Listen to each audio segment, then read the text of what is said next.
오늘도 변함없이 이곳에 모여서 예수한국 복음통일을 외치며 나라를 위해 기도하시는 여러분들을 보면서 저는 정말 사랑과 존경심이 가득 찹니다. 여러분, 저는 역사를 아주 좋아합니다. 젊어서부터 역사에 대한 공부를 많이 했고 저녁에서는 대학교에서 역사도 가르쳤습니다. 영국이 낳은 현대사의 역사의 구루라고 할 수 있는 아놀드 토인비 교수가 있습니다. 이분은 1889년에 태어나서 20세기 전반을 1995년까지 오로지 역사에 대한 연구를 하면서 수많은 저서를 냈습니다. 이분이 가장 전성기 때에 낸 저서 중에 역사의 연구라는 스타디 오브 히스토리라는 그런 가장 유명한 책이 있습니다. 아마 많은 분들이 보셨을 겁니다. 여기에서 이분은 28개의 문명을 지나면서 나라가 왜 강했고 어떤 나라가 또 개혁해서 발전하고 있는가 성장하고 있는가를 뚜렷한 결론을 냈습니다. 그래서 이분은 역사는 반복되는 것이다.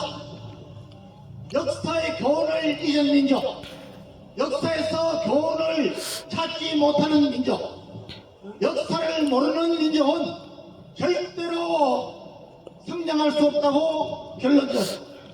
이분이 이런 이야기를 했습니다. 우리 모든 나라의 국민들을 바다를 항해하는 선박에 탄 승객들로 비유해서 세 가지 분류를 했습니다. 첫째 분류는 어떤 사람들입니까? 이 배가 어디로 가는지 목표지도 방향도 어떻게 잘 가고 있는지도 관심이 없습니다. 그저 때만 되면 삼시세끼 먹을 것이 있고 마실 것이 있으면은 거기에만 몰두하는 사람들입니다. 두 번째 분류는 어떤 사람들이냐? 마찬가지입니다. 이 배가 어디로 가는지 내가 어디에서 내리는지 관심도 없습니다. 그냥 화창한 날씨로 배 위에서 낮과 밤을 가리지 않고 경치를 구경하면서 만족하는 분들입니다. 세 번째 분은 어떤 분들이냐? 이 배가 어디를 향하고 가고 있는데 제대로 가고 있는지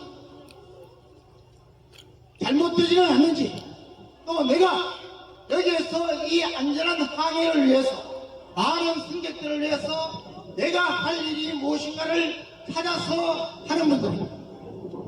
여러분, 그저께부터 연휴가 시작되었습니다. 많은 우리 국민들이 일본어로 동남아로 세계 각국으로 엄청난 인원들이 빠져나갔습니다. 지금 이 시간에도 여러분 이곳에 모여서 나라를 걱정하는 분들보다 어딘가에 모여서 배낮부터 술판을 벌이고 그저 먹는 것 마시는 것. 여러분 우리 인생은 하나님께서 제한된 생명을 주십니다. 70이요 건강에도 80입니다. 이 80년을 어떻게 사느냐에 따라서 방금 말씀드린 아놀드 토인비 박사가 이야기하는 정말 의미 있는 삶을 사는 분이 있는가 하면 그냥 짐승같이 먹고 마시다가 놀다가 오늘 저는 새벽에 기도하러 가면서 신사역을 지나는데 젊은이들이 수십 명이 그 그때까지 신나게 술 먹고 마시고 취해서 그때야 나오는 걸 봤습니다. 여러분, 나라는 이런 첫째 분류, 둘째 분류에 책임감도 없고 자신만 알고 결국은 자식들로부터도 존경받지 못하고 한평생 살면서도 이게 잘못됐는지 잘됐는지도 모르는 그런 분들에서 나라가 지탱되는 것이 아닙니다. 아주 소수이지만 항상 자기 책임을 다하고 남을 위해서 자신을 희생하고 미래를 위해서 자신이 희생할 줄 아는 이런 분들에 의해서 나라가 지탱해 왔습니다. 여러분, 이제 곧 6.25가 가까워옵니다. 여러분, 6.25를 보십시오. 여러분, 6.25 때 보면은 여러분, 김일성이는 6.25를 전쟁을 하기 위해서 공산주의를 확산시키려는 스탈린과 모택동해와 협력해서 몇 년간을 준비를 했습니다. 그리고 그 준비하는 것도 모르고 있습니다. 6.25 남침이 시작됐을 때 불과 육군본부에서도 박정희와 불과 소수의 얼마 되지 않는 인원들만이 전방사단장 중에 1사단, 6사단 그 정도의 사단장들만이 뭔가 이상하다, 경제의 힘에 불타서 있었고 나머지는 전부 참모 총장부터 국방장관까지 다 장병들을 휴가를 보내고 외박을 보내고 왔습니다. 그 결과 남침이 되자 여러분 9월까지 9월 15일까지 우리는 여지없이 밀려가지고 낙동강 정상까지 밀려갔습니다. 그리고 9월 15일 메가더 정권이 인천 상륙작전을 해서 그해 12월까지 한미 연합군을 비롯한 유엔군에 의해서 파죽지사로 올라갔습니다. 그리고 거의 통일을 뻔했습니다. 그런데 우리나라가 개국한 이후로 계속해서 괴롭혀온 중국이 인해 연설로 밀려왔습니다. 또 무너졌습니다. 또 휴전선을 뺏겼습니다. 그리고 한 평 한 평을 피땀 흘려 싸워서 지금의 휴전선이 있는 것입니다. 여러분, 한 번 이런 일을 당했으면 다시는 당하지 않아야 됩니다. 그런데 우리나라는 어떻습니까? 여러분, 5년마다 한 번씩 매칭을 당했습니다. 가장 큰 매칭은 1592년에 임진왜란을 당하고 율곡스탱이 다시는 당하지 말자고 10만 명 백성을 주장했는데 여러분, 선조와 그때 모든 양반 당파 싸움하느라고 그것도 하지 못하다가 1957년에 또 총유재를 맞았어요. 이런 민족입니다. 이제 겨우 6.25 이후에 지금까지 70여 년간 하나님의 도우심으로 이승만 대통령의 한미동맹 때문에 미국의 도움으로 우리는 지금까지 경제성장과 민주화를 만끽하고 있습니다. 여러분, 그런데 여러분, 우리 국민 중에 절반 이상이 이승만을 욕하고 박정희를 욕하고 미국을 욕하고 우리를 내내 괴롭힌 중공에 빌붙고 정북, 친북, 신중, 반일, 반미 이런 분들이 도대체 왜 이렇게 많습니까? 이런 분들은 앞서 말한 먹고 마시고 자기 일세상에 노는 것밖에 없는 분들이 바꿔야 되지 않겠습니까? 여러분, 6.25를 정말 깨어있는 아주 소수의 우리 하나님을 믿는 사람들의 기도와 이승만 대통령의 한미동맹과 메가더건수라는 그런 특별한 방법으로 우리를 구원해 주셨는데 여러분, 6월 3일 대통령 선거에서 우리는 반드시 이겨야 됩니다. 여러분, 6.25 때하고 지금은 전혀 상황이 다릅니다.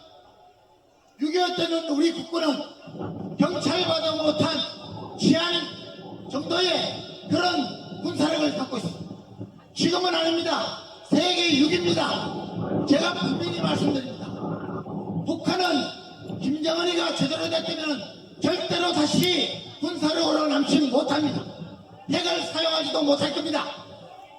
그런데 지금 이 나라를 무너뜨리는 국가 반여 세력이 이 사람들이 그대로 다시 집권하고 여러분 우리 국민들이 그 사람들에게 박수를 보내는 이런 상황이라면 여러분 제가 분명히 말씀드립니다.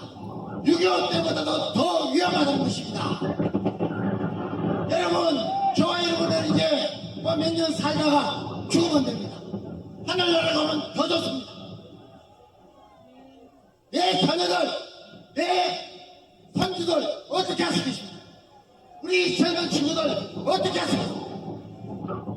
여러분 이것은 분명히 선과 악의 싸움입니다. 영적인 싸움입니다.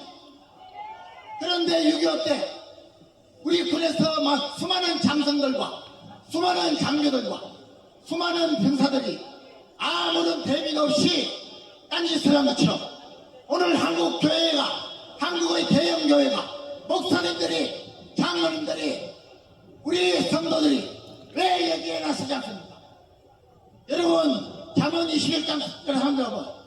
여러분 하나님은 공의와 정의를 행하는 것은 제사보다 예배를 드리는 것보다 더 기뻐하시는 것 같습니다.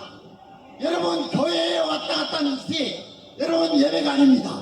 하나님의 말씀대로 행해야 되는 것입니다. 여러분 우리가 애국운동을 하는 것은 하나님의 말씀을 순종하는 것입니다. 여러분 토산한 장호 선생도 여러분 이 선거에 관심이 없고 투표에 관심이 없는 국민은 주인이 아니라고 했습니다. 종이라고 했습니다. 우리는 주인의식을 가져야 됩니다. 하나님이 원하시는 정의와 공의를 선을 구하고 악을 미워해야 됩니다. 여러분 우리가 이번 선거에서 확실히 보여줍시다.